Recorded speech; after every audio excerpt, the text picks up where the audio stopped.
Thanks for joining us for the Long Island Sound Podcast. Each week we explore new music and dive deeper with the artists and their stories behind the music. Please subscribe and rate and review us wherever you stream this podcast. Here's your host, Steve Yusko.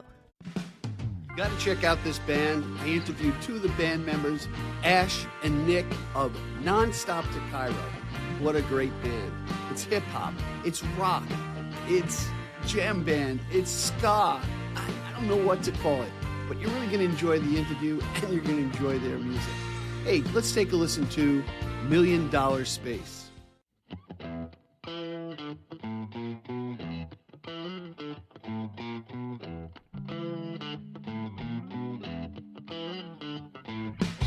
What I look like, laid back with my feet up. And they eat our dust when you're following the leaders. Curse up the coast floor, you can never see us. Just saying that they bang, man, that's on the monopoeia. Diamond flooded pieces, catch a fever off a chest cold. Phone jack jumping, burning minutes in my cell zone. I was late night, OT in a hoodie. Now that money dances turn into a constant boogie.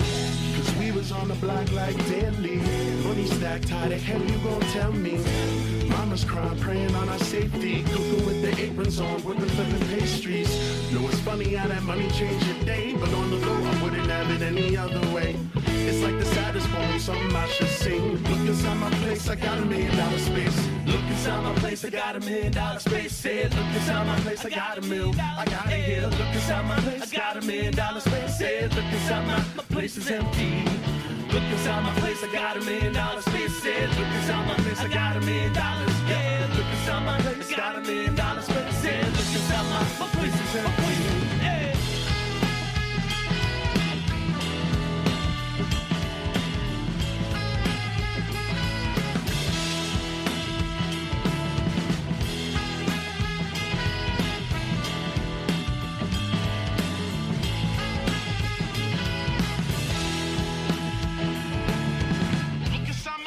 It's looking kinda great. Money, money, money. Got it filling up my bank. And my mama's straight. She ain't gotta work a day. Keeps my conscience clean from all the sacrifices made. But as that money coming in, twice as fast going out though. Roller coaster motion fluctuating like the Dow Jones. It's wild though. Having a jumper push that outpole. But as his life's ever changing, leaving you gone, but for now we get amazing. Reminisce back to when I was a baby. Recall a little song that my mother used to sing. Live a long life, live a little crazy. Always good vibes, see you pushing up daisies. All tell sign, never happy when you're chasey. Always make the money, never let the money make me. Look inside my place, I got $1 million space. Said, look inside my place, I got $1 million. I got it here. Look inside my place, got $1 million space. Said, look inside my place is empty. Look inside my place, I got $1 million space. Said, look inside my place, I got $1 million. Yeah, look inside my place, got $1 million space. Said, look inside my place is empty. Look inside my place, got $1 million space. Yeah, look inside my place is empty. Look inside my place, I got $1 million space. Yeah, look inside my place, I got $1 million. Look inside my place, got $1 million space. Yeah, look inside my place is empty. Look inside my place is empty. Look inside my place is empty. Buddy, welcome. I can't tell you how stoked I am about our guests today. I've got two members of Nonstop to Cairo. This is, by the way, my first hip-hop, ska, rock and roll band that I've had, and I really appreciate it because the one thing we like on the Long Island Sound podcast is getting introduced to new music. And I listen to the music all day long, and driving home from work, my day job, I'm like, this has really got the groove. So it really is a band you got to check out. And I want to welcome to the program Nick and his buddy Ash. Guys, welcome to the Long Island Sound podcast. Good to have you here. How are you? Good. Thanks for having us.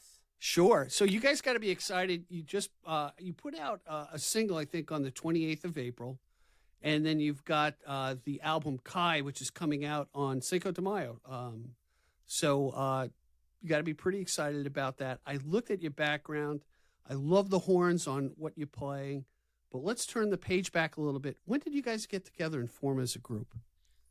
Well, I'll say we started the group. The group kind of came together off the ends of another group. Okay. That was more of a metal band called 30 Pack Jack.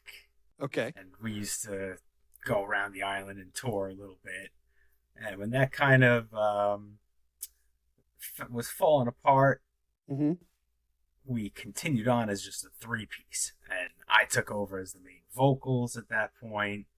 And we kind of were just, playing as like a three-piece rock band for a little while. And this was right around 2007. Oh, okay. All right. So you guys earned your chops over the years. So then what happened was in 2009, Ash came back from college and joined us.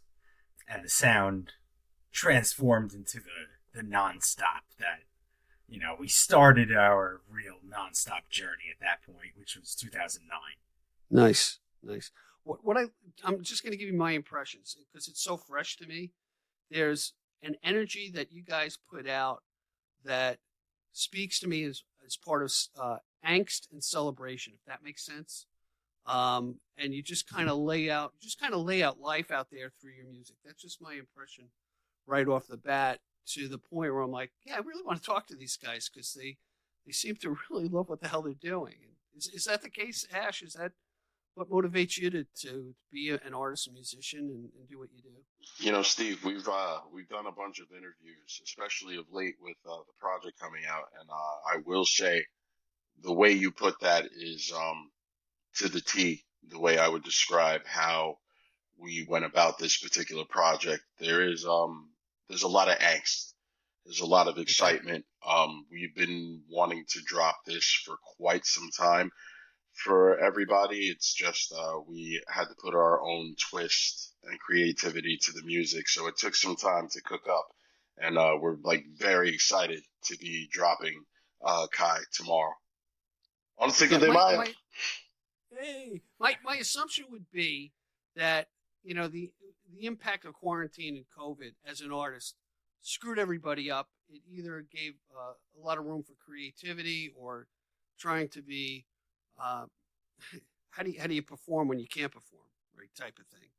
How did it affect you guys as a band when things were shut down? What did you turn to? What happened with you? Ash, tell me. The shutdown for New York in particular was huge. Bandmate Kevin Anand Itwaru. This is what the entire project is about. And right prior to the shutdown that happened in 2020 in New York, we were attending his funeral. Kevin passed away. It was literally a week prior to them shutting down New York. So our heads were in a different space. Not only could we not play, this project we were about to embark on came to a screeching halt. Nick and I, point in time, we just didn't know what to do. So even as a musician and everybody struggling at that point, we were struggling with other issues that, we felt were greater magnitude, and the loss of Kevin was a lot for us. Yeah, I was reading Kevin's obituary, and he seemed to be right in Deer Park, right down the block from where I live. He seemed to have it all. I mean, with love and life and music and being a risk taker and all these things. I'm telling you now, one of the most talented individuals I've come across in my entire life. This kid made up a lot of the band, made up a lot of heart and creativity in the band that will never be replaced. And we're grateful that we actually have one of the tunes on the album, which he's actually on. He did make one of the tunes prior to him passing, but Yeah, we did write a bunch of the tunes. Yeah, we had started that one recording of the song Tia, which is the second song on the album. Yeah, the other thing I recognize, this is a tribute to him. It's his initials, Kai, right? And you know, to lose a friend at any age, but to lose a friend at a young age who's a collaborator with you is devastating. But on the flip side of that, I'm proud of you guys keeping going on and making him live through the music. Because if he lived through music, and now you continue with that, you really take his spirit along with the album as well. And I think it's going to do. Obviously, I think it's going to do very well. But I give you a lot of kudos for keeping on, because tragedy like that, it can break a band up, break things up, throw you into different directions, and throw a pandemic on top of that. So you guys should be really proud of yourselves, really excited about where you're going with that. Let me ask you this. I just want to switch gears for a bit. I did see that through your life as a band that you've kind of gone around different parts of the country. So what are your plans now that the album's coming out? Are you going to do a tour? What's the next steps for you guys? We definitely want to get out on the road. We don't actually have specific plans at this very moment to go anywhere, but we're going to start hitting our general area and start branching out on the East Coast and seeing where that takes us. We're looking to play a few shows around the island over the summer. We have a booze cruise coming up out of Captree at Huntington in June, making our debut at Industry out there. Oh, wait, let me chime in about Industry. So Industry is a stone's throw away from the Paramount, and it's a very eclectic bar that's really made for a band to play, and it's intimate, and you can invite your friends and stuff like that. So just a little shout out to Industry. We're looking forward to that. But yeah, in the past, we had gotten out on the road quite a bit. Down to Florida a bunch of times. We made it out to Texas one time. California for festivals. We got out to Cali for one big festival, which was amazing. And we'd love to get out there and do it more. That's a big part of our plan for sure. Yeah, it is. With music today, and I like the fact that you guys put out a single first as a teaser to keep your fans enticed, my assumption, and then came out with this album. And albums are rare, by the way, to come out with albums. A lot of people go the EP route, but I feel for you guys, because really to make it, you've got to play. You got to play out to bring the revenue in, or if you're selling merch or anything like that, because you're not. Let's face it, you're not going to make it on streaming unless all of a sudden somebody picks you up, right? Right. And says, hey, check out these guys. Hey, I do want to talk about the song that we heard, that our audience heard. And by the way, I'm glad you picked it, because it had a groove.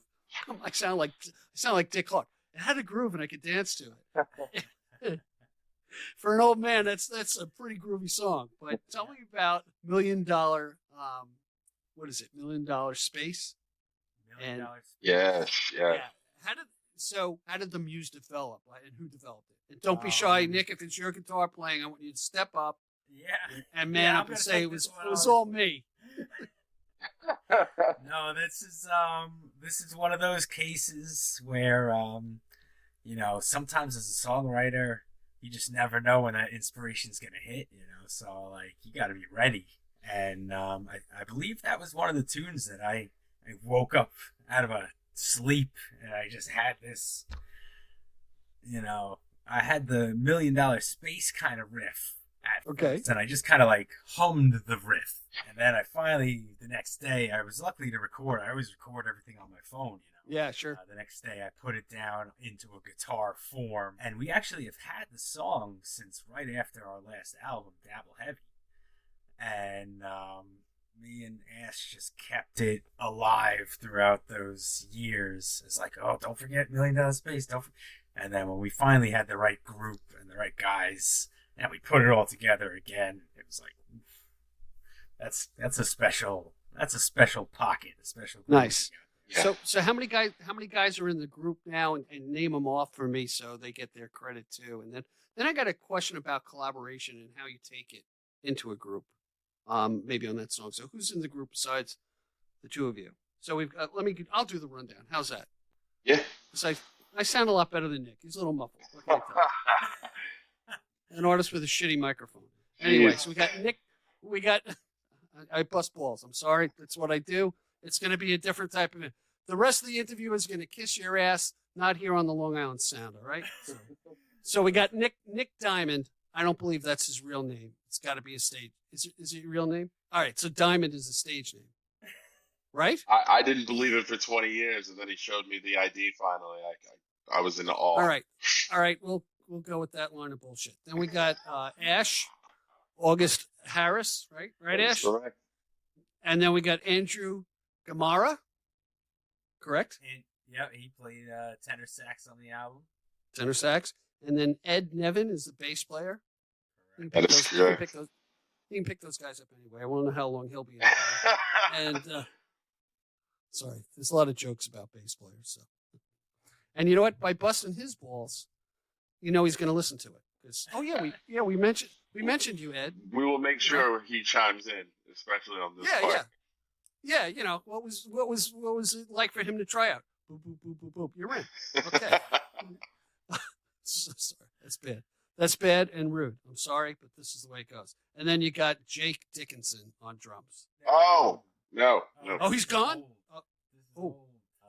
Current drummer's Mr. Alex Turner. Alex Turner, and he'll be known as the current drummer, which I'm sure gives him a lot of security in the band. So let me, on a serious note, let me ask you about that. So is it the core? Are you guys like the core, without being offensive to anybody else, to kind of pull the songs together and then they accent it? Right now, we are a 4-piece, and it's me, Ash, Ed, the bass player, and Alex Turner, the drummer. And the full-time drummer. Yes. For now. So we're the ones that have been really writing and cultivating, the sound of Nonstop for the last 5 years. Excellent. Another observation.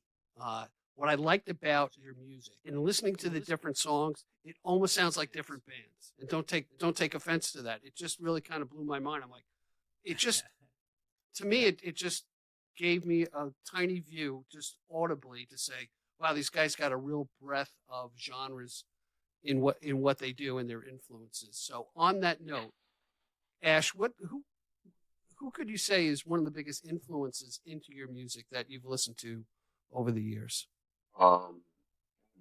Just in the idea of creativity, the different type of styles that are incorporated in their music, and the fact of their longevity, I would have to go with right now Legends, Red Hot Chili Peppers. Oh, cool. When you think about it, it's just this form of progressiveness, and the music's ever changing, but at the same time, it's still touching to what that core value of what they believe in is. And I feel that Nonstop has finally found their niche in fusing the music that we grew up knowing together and compiling it into this like melting pot, because that's New York. Am I right? It's a fusion of everything. They call us one of the greatest cities in the world because we have everything here. There's a lot of places you have to fly to, and you can only get specific things. But if you come to New York, you're bound to find whatever you were looking for elsewhere. So I put Nonstop in that category of this huge melting pot of just energy and a new sound, honestly. Nice. It's funny you say that, because my daughter moved to Forest Hills, and she said, Dad, and it's a great neighborhood. She's down the block from the Forest Hills Stadium, and she's a teacher. She's going to work there this summer, so she's going to get her dad in under the fence. But she said, Queens is one of the most diverse counties in the United States, and you know what? If you're open to it, and we're all the same with different experiences, and you can open up, particularly art. What's great about a diverse band like yourselves, and I don't mean ethnically diverse. I mean musically diverse. It just brings a lot of things together that help expose us to how you articulate your angst and your love. That and that's what I think the beauty of music is. I always told people that what I admire about artists is they're able to articulate the things that I'm feeling, And when I hear something in their song, I go, yeah, I felt like that once, or I'm feeling like that now. Well, Steve, we let the songs kind of dictate what kind of band we are. We don't put ourselves into any type of band. We just, whatever tunes are the ones that come to the forefront when we're working together. If that's the song, then that's the song, and it's not like, oh, it can't go on this album because it doesn't fit. The good thing is, and I've talked to other artists, you're playing to the song, because I've asked about, nuances. Because you know what? Everything we do is playing to the song. And what I like about that, as opposed to America's Got Talent and formulas and all these other things, to me, it just narrows the runway so tight that I think it hinders creativity. Where you guys, man, the world's your oyster as far as what you want to do. You want to do a hip hop song, great. You want to do ska, boom. You want to do heavy metal, it may be in there, type of thing. So that's what I find kind of exciting, and I know the audience is going to do that, because what that does for me in exploration of music is says, I want to hear what else these guys got up their sleeve and what they do. But more importantly, and I talk about this all the time, is hearing you on Spotify or whatever, I get a glimpse of who you are, but I got to see you live. I got to see you live, because that seals the deal and makes the connection, I don't know, for me, even stronger. So absolutely, Steve, and we definitely need to set that up. Hopefully, June 9th, you can come out. I know we'll be playing Industry in Huntington on June 9th with a bunch of really, really talented groups. But yeah, we're gonna show up and show out that night. Oh, I'll do my best to be there. Absolutely, that would be really great. Right. Hey, let's do this. Let's just take a quick break. When we come back, let's explore some of the other songs you brought to the table and see where the conversation takes us. All right, everybody. Sounds good. Stick with us. We'll be right back. Hi, Steve Yusko from Gig Destiny here. Well, as you're probably listening to this podcast, you're probably thinking about that musician who would make a fantastic guest here on the Long Island Sound. Well, we'd like to hear their story. We'd like to hear their music. So have them reach out to us at gigdestiny.com and we'll explore their craft. Now, back to our podcast. Hey, everybody, we're back. I'm here with Ash and Nick from Nonstop to Cairo. We're having a lot of laughs and getting into the music. I was really curious. One, for those who are just joining us mid-program, you got to check these guys out. They're ska, they're hip-hop, they're rock, they're metal. They've got it all. And as I listened to their music, I just kept on saying, what else these guys got up their sleeve? It's just amazing stuff. Anywho, so we did hear $1 Million Space coming in.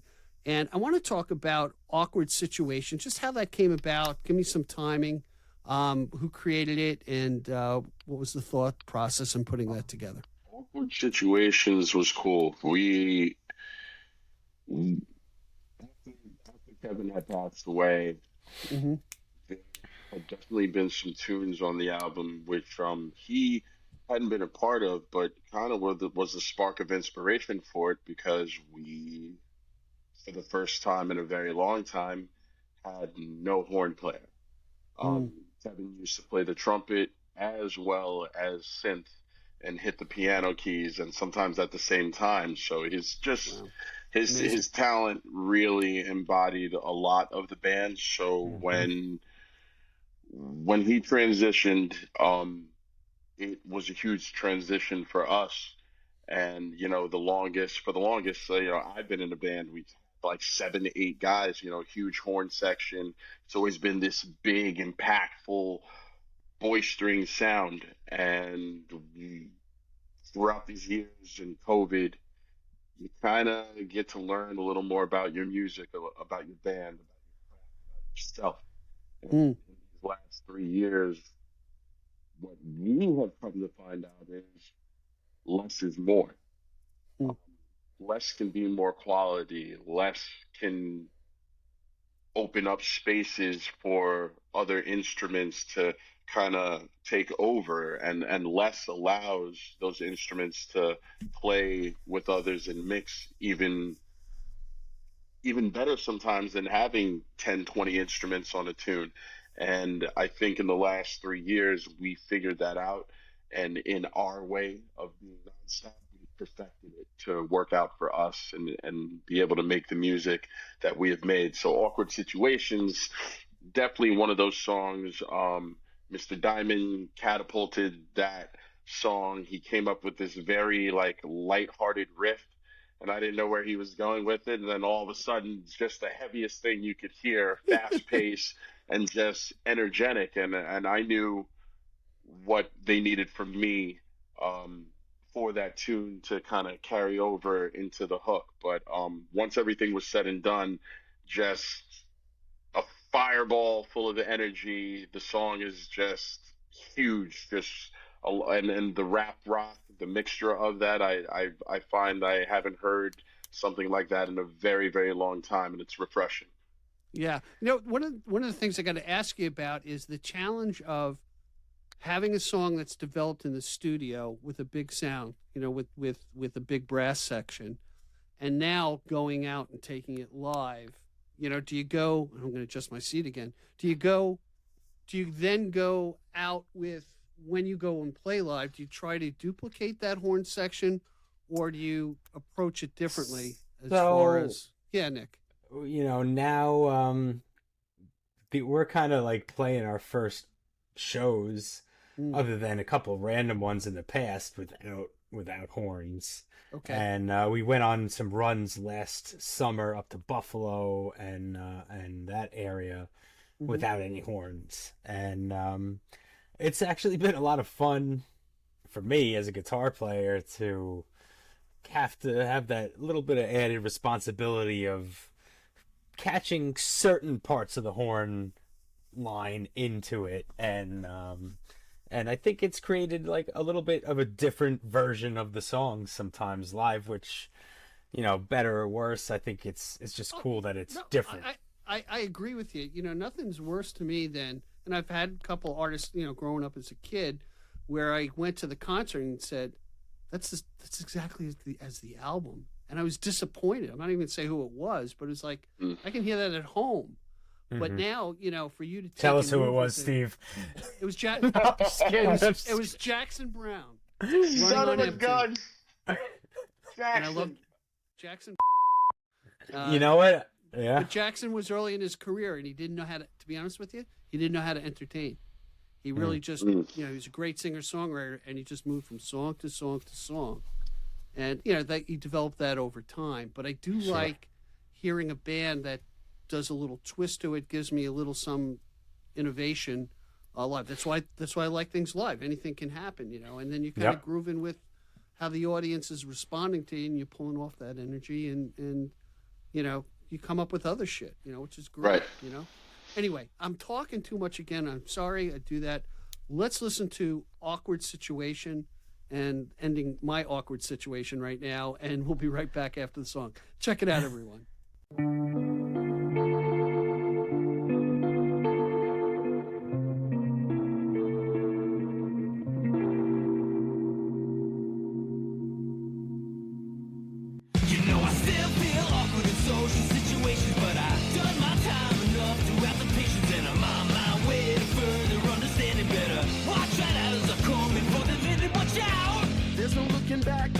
In the pack came with only answers, but they question this and that. To throw rocks at the throne just to see how we react. Cause someone got them gas, but feel that flame when they make they match.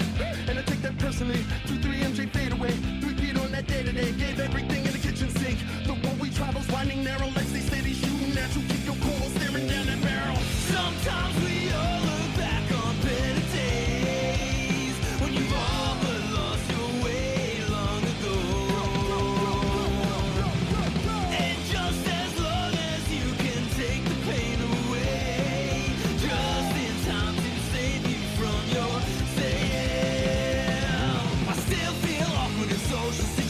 But I've done my time enough to have the patience, and I'm on my way to further understanding better. Watch right out as I come before the limit, watch out! It's like this push on social media. The furthest reaches in our face and feel we eat it up. So an illusion of a world to share your dreams and love. Then line their pockets with your profits, it don't even up respect me. Peace out, I'm on my way. Flip that Z while sleeping on the J. What more can I say? I'm way beyond my break. Point blank.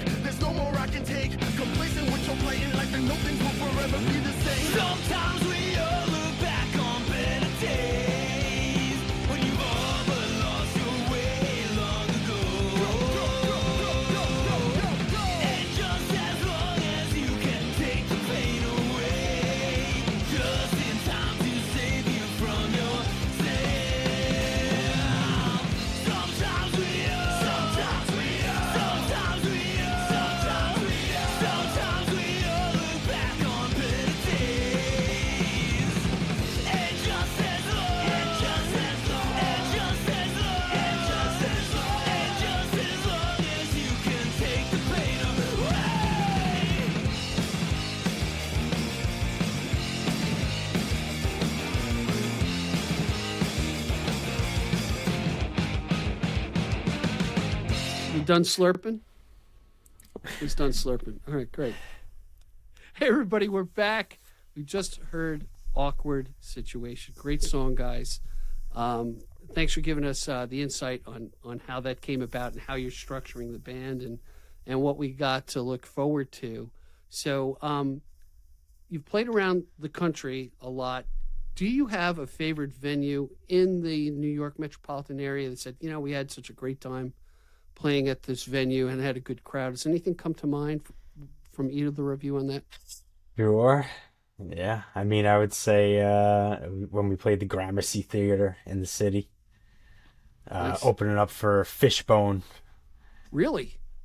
was, yes, that was Nice. that was awesome. I've seen a bunch of shows there, so to play the stage and It's really great. Is that the biggest place you've played? yeah, probably the biggest place. Paramount too. Out Yeah, in Huntington. yeah. is- Oh, really? Yeah. We had an amazing show out there years ago with two other local bands at the time. A band called Oogie Wawa and the Offshore Regulars, and we were just doing like a promotion kind of thing. And the Paramount basically allowed a bunch of free tickets and free admission to be put in, and when the curtains unveiled, there was droves of people. It was a fantastic show. So, Long Island has a bunch of really cool venues, but the Paramount stuck out to me. Absolutely. Yeah. Patchwork Theaters are actually pretty great too. They're celebrating their 100th. There, I've never been. But I've seen a lot of. They renovated the place. Really? To, Oh, wow. it's pristine, yeah, and they've had really great concerts. Who knows? Fingers crossed. Maybe we'll get invited one day. Yeah, well, hey, I know a couple people there. You never know. You know, it's a good thing too. I'm involved with the Long Island Music Hall of Fame. Okay. And for exposure, what they're doing is they're having bands play there on Sundays. They have a stage set up. It actually emulates all the old clubs from Long Island, from the OBI and my father's place. And you can do an hour set. So a few of my guests have done that as well. Very cool. You get connected with good people, and it's all about saying yes to a lot of things. I got to ask you this about going back to Gramercy. In playing to a big audience like that, did it freak you out when the curtains open, or when you go on stage, or are you kind of blind to? What's your headspace when that happens? Does that make sense? I'm just so happy. Okay, yeah. I love playing shows. You might be nervous going before you get on the stage a little bit, have that little nervous energy sometimes, but as soon as I'm out there and I look at the guys I'm out there with, and I know we practice hard, so Yeah. We're ready to go, and that energy to me, it's my favorite thing. I love playing live. Same for you, Ash? When the curtains close, you think about it a lot because you don't know what's in front of you. It's just kind of dark and you're in your thoughts. So that nervousness does kick in when the curtains open and the lights are on you. And Nick is right. You see the guys or the people that you have been working so hard with to get to that point. Everything else goes away, and you kind of hear the music go, and it's showtime. Honestly, just before the last show we played, about 20 minutes before the show, one of the songs from the new album, I just all of a sudden I'm drawing a complete blank on the lyrics. I'm like, I can't.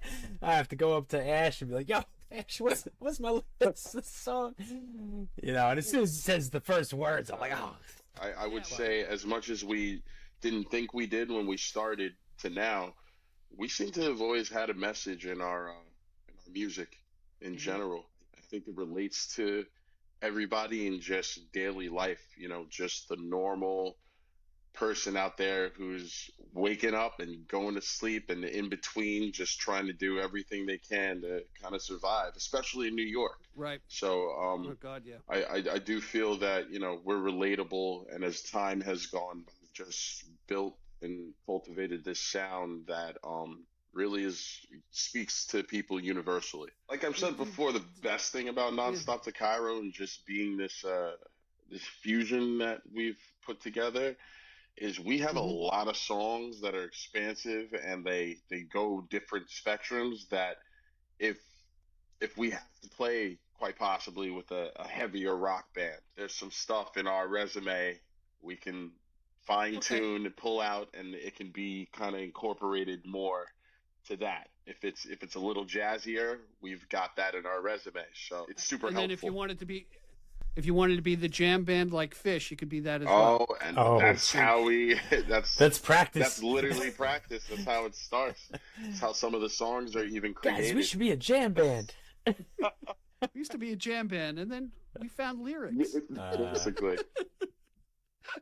Hey, listen, I'm having so much fun. I really appreciate your time and your art, and your being really transparent with me and the audience. I think that's such a plus for the show. Just how you approach life. Hey man, music is life, right? And absolutely. And the more transparent you are with angst and love and pain and sorrow and joy, man, it just some songs have all of that in it, and I think it's a great thing. I do want to talk about the last song you brought, Not Today. Tell us about that song, Nick, because Nick wants to talk more. By the way, during the break, Nick said he wanted to get more mic time. So he sounds great. By the way, Steve, I didn't know if you knew that. Yeah. So Not Today was actually, it has a very interesting beginning, because it was a song that I originally wrote the guitar riff and the horn line kind of basic idea for. And brought it to the group, and it was kind of taken on a certain direction. And then Alex Turner, our drummer, who is also releases hip hop songs, he's a MC. He had this line which wound up being the chorus of the song, and the two things kind of fused together into one song, which we had dabbled with before with two songs, but it never really came together. And that one, it was just the riff and then his chorus, and then the song turned into what it was, and it was really cool. That's when the magic comes together. Yeah. So let's let our audience take a listen to the song and experience the magic, and we'll be right after the tune. Check it out, everybody.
Giving your all, hoping it's not your best. They wish you good luck, but not holding their breath. That fear of tomorrow, not knowing what's next. Taking control back in your hands. You should put value in your plans. Life is just something hum. Even gravity works when you're coming up. And carry you away. Take your fear and leave you brave. The vicious cycle is on to devour us all. And no one needs to change when there's no one left to blame.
what did I say? I got another good reason to be down on myself.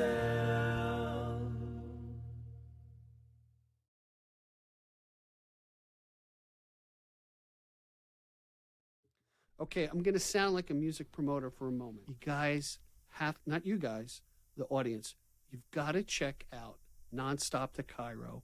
There's so much to discover in their music. I actually want to go back to their Spotify list. You're on social media, obviously. Nick, what's your social media sites? Oh, we're up on everything: Facebook, Spotify, Instagram, Twitter. Check out our YouTube page. We'll be dropping new content on there. In the description on the bottom here, you're going to see all the links to these guys. Check it out. Follow what they're doing, especially not just here in New York. You guys, I know, are probably going to hit the road eventually and go out and promote this stuff. Right. I'm really honored that you made this album a tribute to your buddy who passed away, Kevin. That keeps his soul alive in the music, and I admire you for sticking together as a band and moving forward. Appreciate that, Steve. Thank you. Yeah. So I do want to have you guys back. With whatever drummer you have at the time. That's fine. You know what? And I say this and it's kind of poignant here regarding Kevin. I say this a lot at the end of my podcast from my good friend Bob Murray. He goes, you know what? Because you can account for what's in the bank and what you own. You can never account for the time you have left here on Earth. The fact, guys, that you gave me an hour of your time, you shared your music and your stories with me is a true blessing to have you on the Long Island Sound podcast. Steve, thanks for having us. We appreciate you, Steve. Thank you, man. All right, guys. We'll see you soon.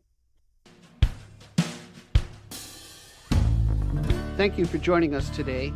I appreciate the time you spent with us. Please subscribe and comment and visit us at gigdestiny.com. Till next time, be generous with your joy, keep your spirits high, and let the music take you on a journey. Be well. Peace.